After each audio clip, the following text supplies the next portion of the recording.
Lectura del libro de los Hechos de los Apóstoles. En aquellos días los jefes del pueblo, los ancianos y los escribas, viendo la valentía de Pedro y Juan, y notando que eran hombres con poca instrucción y sin cultura, se sorprendieron y descubrieron que habían sido compañeros de Jesús. Pero viendo junto a ellos al hombre que habían curado, no encontraban respuesta. Les mandaron salir fuera del Sanedrín y se pusieron ellos a deliberar. ¿Qué vamos a hacer con estos hombres? Es evidente que han hecho un milagro. Lo sabe todo Jerusalén y no podemos negarlo. Pero a fin de que esto no se divulgue más entre el pueblo, debemos amenazarlos para que no vuelvan a mencionar a nadie ese nombre. Los llamaron y les prohibieron en absoluto predicar y enseñar en nombre de Jesús. Pedro y Juan replicaron: juzguen si está bien a los ojos del Señor que les obedezcamos a ustedes antes que a Dios. Nosotros no podemos dejar de hablar de lo que hemos visto y oído. Después de amenazarlos nuevamente, los soltaron, ya que no sabían cómo castigarlos por temor al pueblo que alababa a Dios al ver lo que había sucedido. Palabra de Dios. Te alabamos, Señor. Te damos gracias, Señor. Te doy gracias, Señor, porque me escuchaste. Te doy gracias, Señor, porque me escuchaste. Den gracias al Señor porque es bueno, porque es eterna su misericordia. El Señor es mi fuerza y mi energía. Él es mi salvación. Escuchen, hay cantos de victoria en las tiendas de los justos. Te doy gracias, Señor, porque me escuchaste. La diestra del Señor es excelsa, la diestra del Señor es poderosa. No he de morir, viviré para contar las hazañas del Señor. Me castigó el Señor, pero no me entregó a la muerte. Te doy gracias, Señor, porque me escuchaste. Ábranme las puertas del triunfo y entraré para dar gracias al Señor. Esta es la puerta del Señor. Los vencedores entrarán por ella. Te doy gracias porque me escuchaste y fuiste mi salvación. Te doy gracias, Señor, porque me escuchaste.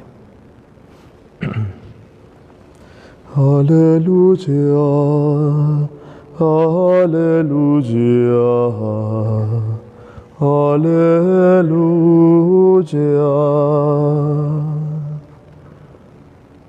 El Señor esté con ustedes. Lectura del Santo Evangelio según San Marcos.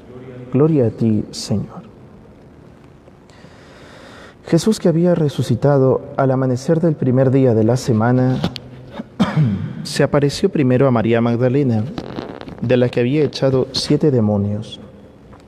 Ella fue a anunciárselo a sus compañeros que estaban de duelo y llorando.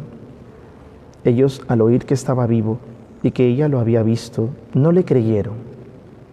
Después se apareció con aspecto diferente a 2 de ellos que iban caminando hacia el campo. También ellos fueron a anunciárselo a los demás, pero tampoco les creyeron. Por último se apareció Jesús a los 11 cuando estaban a la mesa y les echó en cara su incredulidad y dureza de corazón, porque no habían creído a los que lo habían visto resucitado, y les dijo: vayan al mundo entero y proclamen el Evangelio a toda la creación. Palabra del Señor.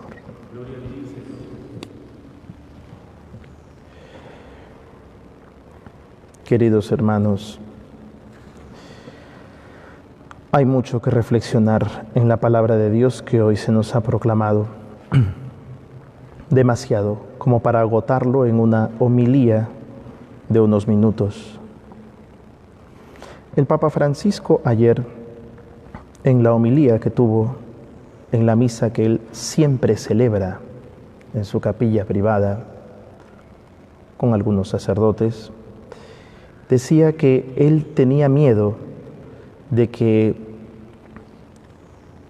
esta situación de cuarentena pueda instalar en el corazón de los cristianos católicos la comodidad de vivir la fe de esta manera, solo en transmisiones y nada más. Y que de pronto esto se haga una costumbre, que los fieles lleguen a pensar que pasada la cuarentena, cuando ya los fieles puedan tener la posibilidad de venir a los templos, a confesarse, a comulgar, los fieles digan no, mejor seguimos escuchando la misa por transmisión. Él decía, eso sería prácticamente instalar a la fe en una comodidad que corre el riesgo de un gnosticismo, de un agnosticismo, decía él, un agnosticismo religioso. Hermanos, esto es real, esto es un peligro grande. La transmisión de las misas es un auxilio para los fieles, un auxilio, por eso las transmitimos. Pero cuando todo esto pase, lo primero que tiene que hacer el fiel es ir a darle gracias a Dios. A darle gracias a Dios, primero porque está vivo y segundo porque pues es necesario acercarse a Dios para entrar en comunión con Él y saber que estamos en el camino de la salvación. Definitivamente, mucha gente ya está pensando así, de manera muy cómoda.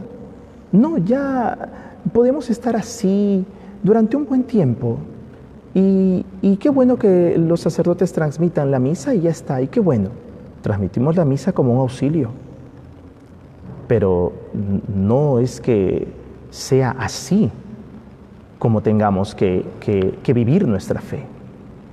Y el Papa decía que Dios quiera que cuando esta situación se haya manejado en cierto modo, los fieles puedan acudir a confesarse, acudir a los sacramentos, lo dijo textualmente, acudir a los sacramentos en vivo y en directo, presencialmente.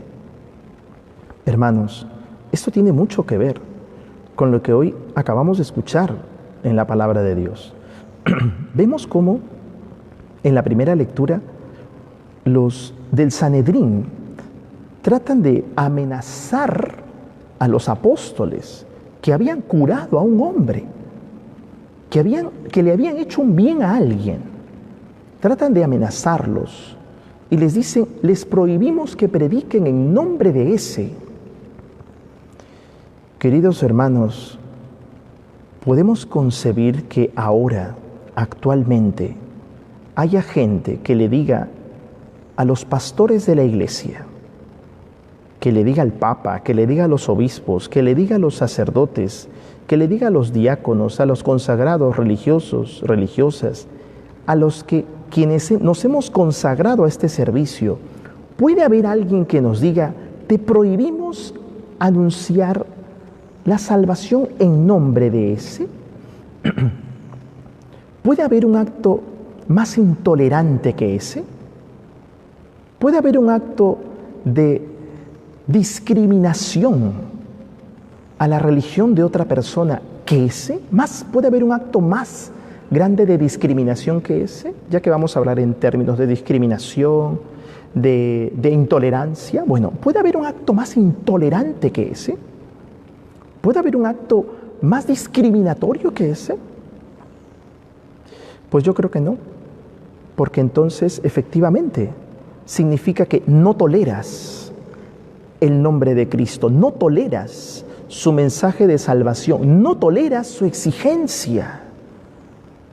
Hermanos, esta pandemia, dentro de las cosas tan terribles que ha ocurrido con esta situación, de alguna manera ha tenido un efecto colateral. Ha hecho ver o ha hecho entrever quiénes son realmente católicos, quiénes son realmente los que aman a Cristo, quiénes son los que realmente tienen hambre de Dios, quiénes son los que realmente dicen, yo voy a obedecer a Dios antes que a los hombres. ¿Por qué hay que obedecer a Dios antes que a los hombres? ¿Cuál es el sentido de obedecer a Dios antes que a los hombres? Ojo, no obedecer a Dios antes que a los hombres según tu comodidad, por si acaso. Obedece a Dios de acuerdo a lo que Él te dice, los 10 mandamientos, lo que Dios te ha dicho.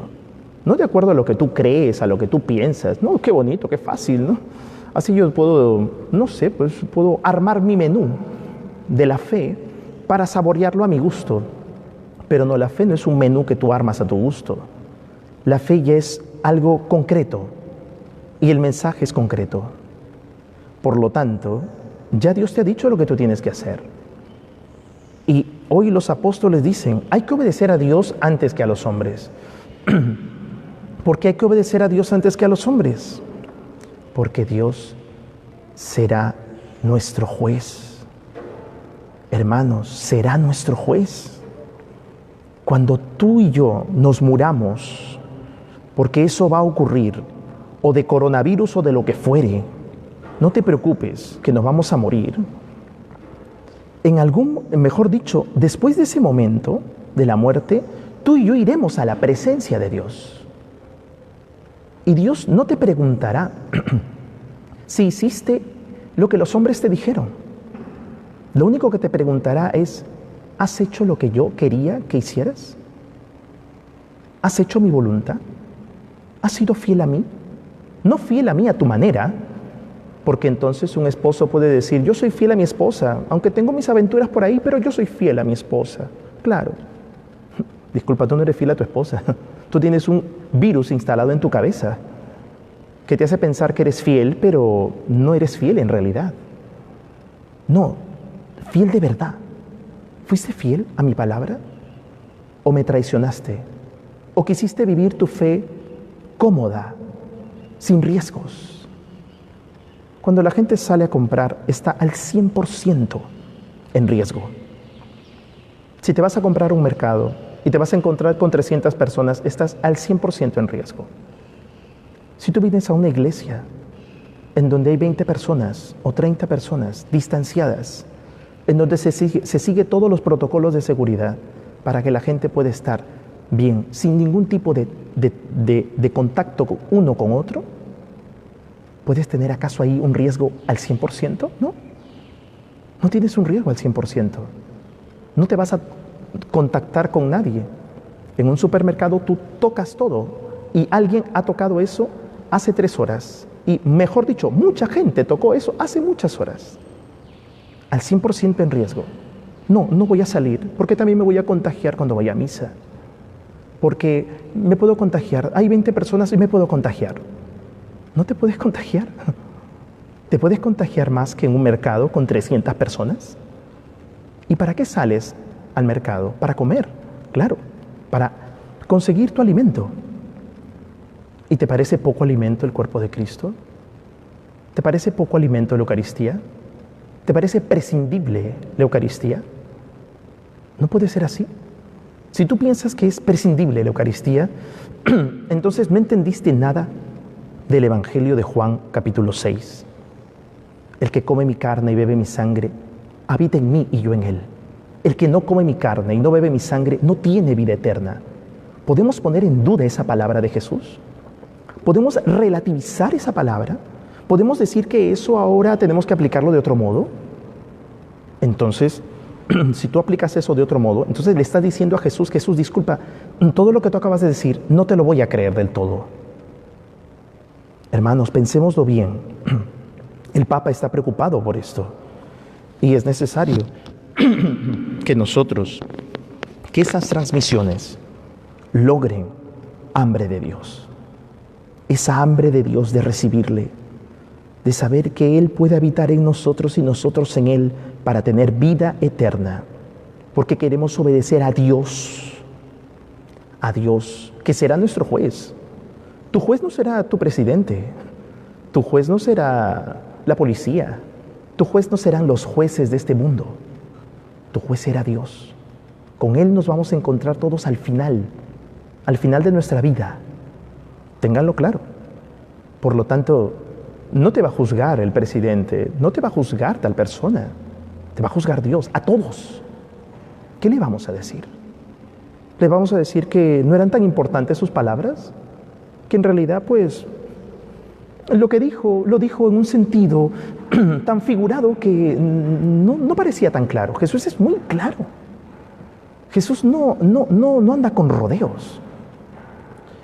Pensémoslo bien, hermanos. Hoy Jesús, para terminar, les echa en caras la incredulidad a los apóstoles.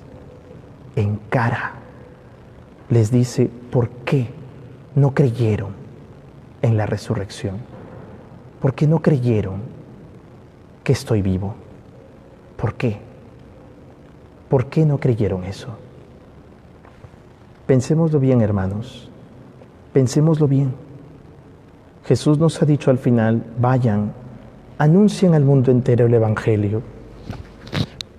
No tengan miedo de anunciar el Evangelio de Dios, el Evangelio que salva, esa verdad de Cristo que salva al hombre y de la cual el hombre está hambriento de escuchar y de asimilar en su vida. Que así sea.